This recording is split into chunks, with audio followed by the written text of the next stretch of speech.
Commençons évidemment par le post de Donald Trump sur son réseau social Truth samedi matin. Les fuites illégales, comme il les appelle, du district attorney de Manhattan indiquent que l'ancien président américain, il se réfère à lui-même ici, sera arrêté jeudi la semaine prochaine. Il ne dit rien des détails sur la façon dont il a été informé de cela.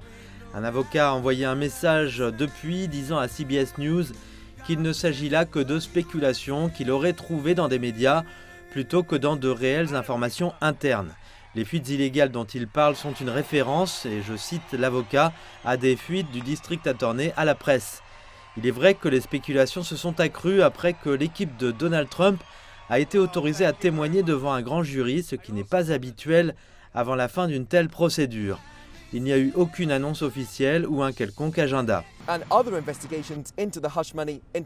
D'autres enquêtes sur des pots de vin dans le passé ont été abandonnées.